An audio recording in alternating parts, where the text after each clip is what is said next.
яңалыклар вакыты үз эшен башлап җибәрде. Студияда Лина Хәсәншина, исәнмесез? Әлбәттә, Тукайның туган көнен ничек бәйрәм итәләр?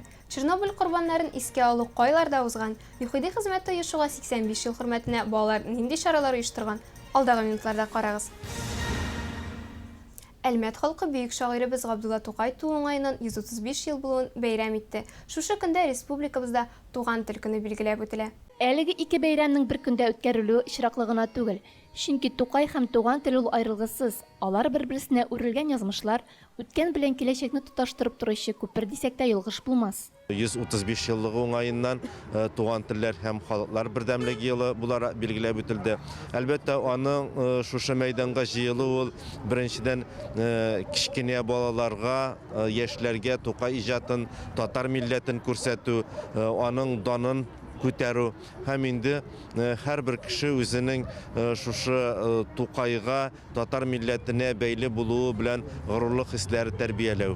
Bütün халык, шул исәптән Әлмәт халкы һәм bütün Татарстаныбыз, bütün дөнья бөек шагыйребез Габдулла Тукайның 135 еллыгына бәйрәм итәргә килде. Барлык халыкны, барлык кардәшләрне, хөрмәтле милләттәшләрне аның туган көне белән котлыйм. Нефтьчеләр башкаласы 26 апрель көнне милли көй моңнарга күмелде. Тукай проспектында түбәттә бизәкләр ясау буенча мастер-класслар булды, фотозоналар эшләде. Образын түбәтәен ясарга килдек менә. Тукай әкиятләрен беркайчан балалар онытмасын өчен менә шуларны ясап күрсәтергә, кызыктырырга тырышабыз балаларга. Безнең бу чит ил компаниясе дә туган телебезгә карата мәхәббәтне үстерү максатыннан 14 яшькә кадәрле балалар арасында туган тел дигән бәйгене оештырган иде. Бүген тантаналы рәвештә җиңүчеләрне бүләкләү булды. Лицейдә сезне сина бирәм, шигыреңне сөйләп күрсәт әле безгә. Яхшы, хуш, батты кояш, инде кылага ятым кижбән. Алисәгә бишек җырларының берсе булып туган тел булды. Шулай без туган телен өйрәндек. Ул аннары үзе дә җырлады бик матур иттереп. Аннан соң кәҗә белән сарыкны өйрәндек. Менә хәзер инде быел суанасын өйрәндек. Авыр булмады. Тукай безгә үлмәс әсәрләрен калдырган. Шундый бөек шагыйребез булу белән без бик тә горурланабыз. Тукай безнең күңелләрдә мәңгегә. Асламиров Дамир Кырбанов, Әлмәт телекомпаниясе. Бөек татар шагыйре Габдулла Тукайның тууына 135 ел уңаеннан Әлмәт шәһәр паркында мәктәп укучылары арасында "Исәнме Тукай" квесты булып узды. Парк буйлап балалар кырмыска күчедә йөгереп йөрделәр, биремнәр чиштеләр. Квест турында тулырак Асламирова сөйләячәк. Габдулла Тукай әсәрләрендә бүген күп кенә сорауларга җавап табарга мөмкин. Габдулла Тукай бөек шагыйрь генә түгел, татар халкының тарихы һәм язмыш символы. Укучылар арасында оештырылган квест уен шагыйрьнең иҗаты һәм тормыш турында белемнәрне киңәйтә. Шулай ук безнең мәдәниятебезнең традицияларын саклый. Квест уенының төп максаты яшьләр арасында, укучылар арасында татар телен популярлаштыру, аның туган телне өйрәнүнең кирәклеген аңлату, күрсәтү, укучыларның үзләрен дә шушы иҗади атмосферага чумдыру дип әйтик инде.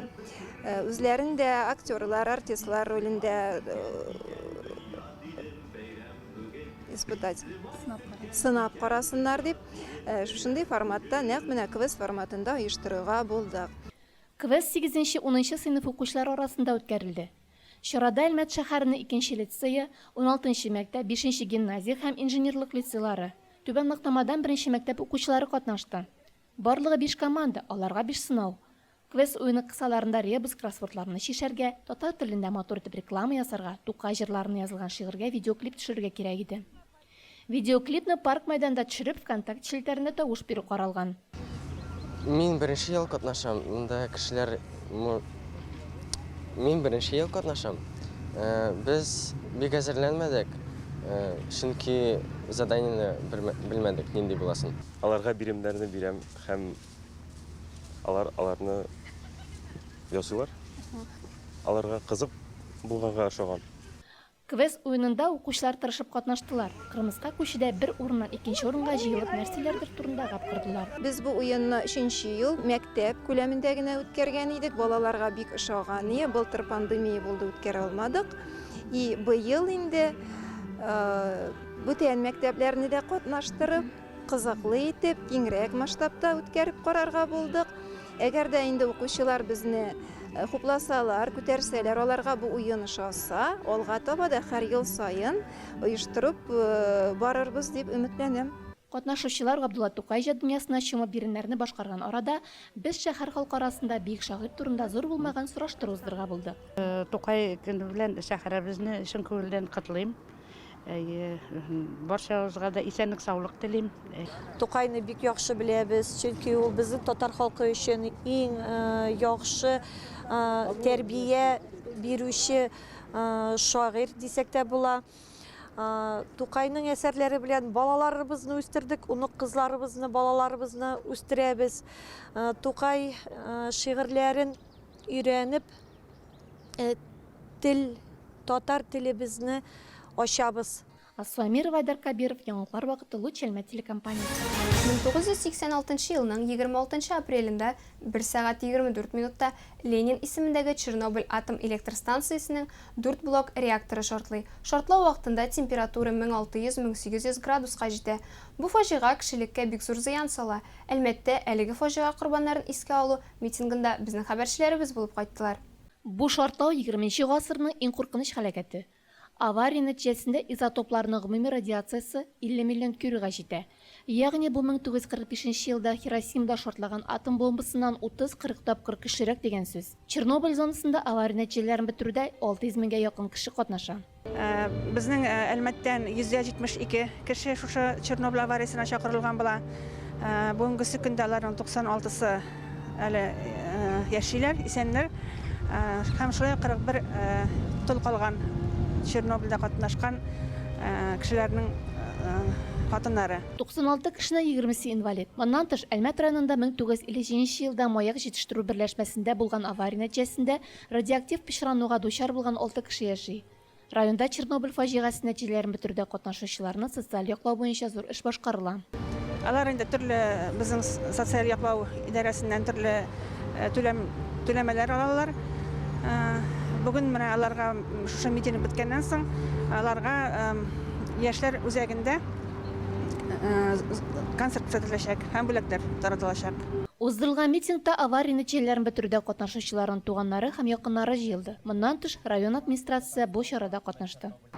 Были предприняты такие настоящие героические действия, которые помогли, защитили и спасли в итоге миллионы жизней от неминуемой катастрофы.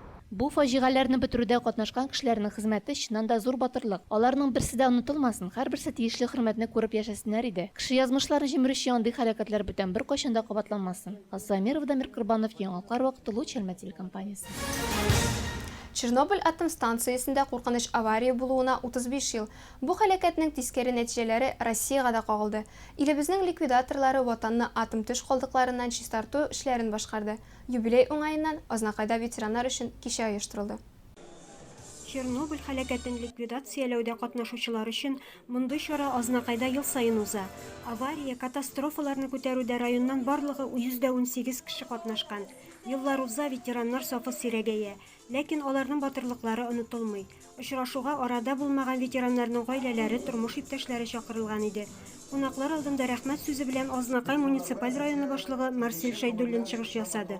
Үзләренең юбилейларын бәйрәм итүче ветераннарга рәхмәт хатлары һәм бүләкләр тапшырылды. Тантана концерт номерлары белән үрелеп барды. Килгән кунаклар бәйрәм табыны артында аралашып үткәннәрне искә алып утырдылар.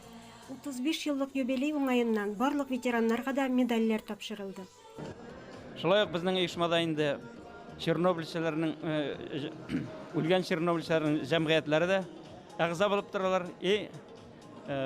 Шулай ук Семипалатинск атом төш сынау полигонында эшләгән кешеләр бездә әгъза булып торалар. Һәм Челябинск өлкәсендәге маяк предприятиесендә булган аварияны бетерү нәтиҗәләрендәге җегетләр дә бездә шулай ук әгъза булып торалар инде. Гөлмира Шәрифуллина, Рөстәм Мәкбәров, Яңалыклар вакыты, Луч Әлмәт телекомпаниясе. Ихтибар юлга Дәүләт автоинспекциясе нәкъ менә шундый исем астында профилактик акция үткәрде. Аның максаты юл хәрәкәтендә катнашучыларның игътибарын арттыру. Аның барышын безнең төшерү төркеме дә күзәтте. Юл транспорт хәрәкәтләренең төп факторы юл хәрәкәтендә катнашучыларның игътибарын югалту. Еш кына мондый куркынычның бәясе кеше тормышында булырга мөмкин. Машина йөртүчеләргә һәм җәяүлеләргә бу проблеманың мөһимлеген аңларга кирәк. Нәкъ менә шул максат белән хокук тәртибе вәкилләре Әлмәт студентлары белән бергә шәһәр юлларына чыкты. Бүген без Әлмәт сәүдә икътисад техникум студентлары белән игътибар юлга акциясе үткәрдек. Без шәһәребез җәяүлеләрен юл хәрәкәте кагыйдәләрен үтәүгә чакырдык. Колакчыннарны салырга, телефоннарны алып куярга икәнен, юл йөрү өлешен ничек дөрес кичү турында, шулай ук үзләрендә яктылык кайтаргыч элементлары булырга тиешлеге турында искә төшердек. Белгечләр еш кына авария һәм бәхетсезлек очракларының сәбәбе итеп игътибарны башкага күчерү дип атыйлар. Бу электрон җайланмалар, беренче чиратта смартфоннар куллану, пассажирлар белән аралашу, автомобиль салонында яңгыравыклы музыка, колакчыннар һәм җәяүлеләрне вакытында күреп алырга комачаулый торган кием салым. Безнең шәһәрдә яшәүчеләргә, шулай ук машина йөртүчеләргә юл хәрәкәте кагыйдәләрен үтәү, аларны бозмау, юлда игътибарлы булырга кирәклеген искә төшерәсебез килә. Оештыручылар барлык катнашучыларга да күңелгә хуш килә торган бүләкләр, тематик белешмәлекләр һәм яктылык кайтаргычлар тапшырдылар.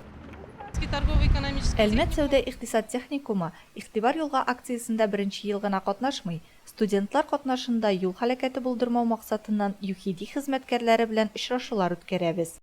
Алсу Нуриева, Мария Китаева, Илдар Гыймаев, Яңалыклар вакыты, Луч Әлмәт телекомпаниясе.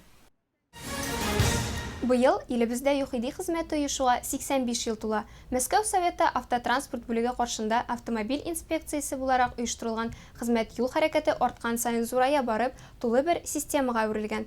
Һәм бу юнәлештә әлмәтлеләрнең дә өлеше юк түгел. Бүген дә 85 ел элек тә инспекциянең төп бурыч максаты бер, ул да булса юл хәрәкәте катнашучыларының куркынычсызлыгын тәэмин итү.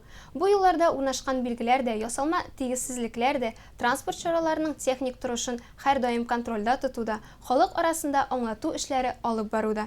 Шул уңайдан бүген 6-нчы Жар птица балалар бакчасында чара узды. Анда ЮХИДИ хезмәткәрләре кунак итеп чакырылган иде. Это замечательное мероприятие посвящено 85-летию госавтоинспекции.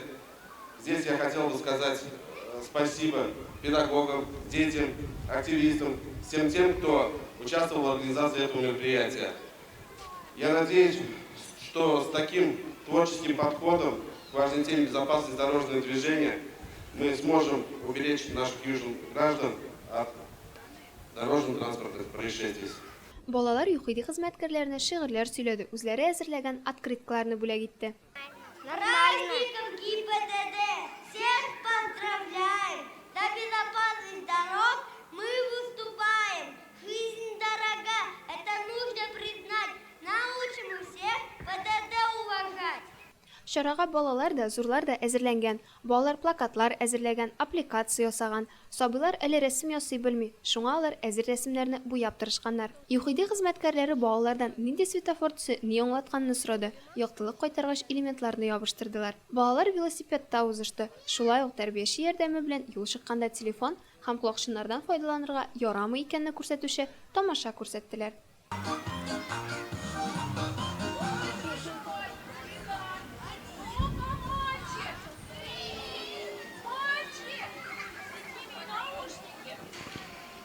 Жар птица балалар бакчасында юл йөрү кагыйдәләрен белү һәм үтәү буенча чаралар ай сайын үткәрелә. Бүгенге олы масштабта үткән чарабызны Дәүләт автоинспекциясының 85 еллыгына багышлап үткәрдек. Әлеге чара балалар һәм ата-аналар катнашындагы юл һәлакәтләрен киметүгә юнәлтелгән. Мондый профилактик эшләрне без ай сайын үткәрәбез. Төрле акциялар, ата-аналар белән түгәрәк истәлләр, бала баш пассажир дип аталган, атлаучы автобус, әтиләр белән эшлекле уен, әниләр белән спорт уеннары оештырабыз. Менә бүгенге үткәрелгән чарада да сез әниләр һәм балалар катнашында балаларның автокреслога утыртып биюләрен күрдегез. Әлеге форсаттан файдаланып, автоинспекцияны 85 еллык юбилей белән котлап үтәсебез килә. Аларга эшләрендә уңышлар телибез.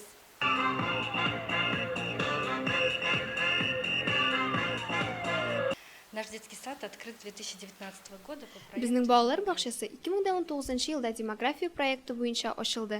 Безнең балалар бакчасына яшь ярымнан 7 яшькәчә балалар йөри. Бүген бездә ЮХИДИ хезмәтенә 85 ел тулуга багышланган чара узды. Безгә хөрмәтле кунаклар килде, ЮХИДИ инспекторлары.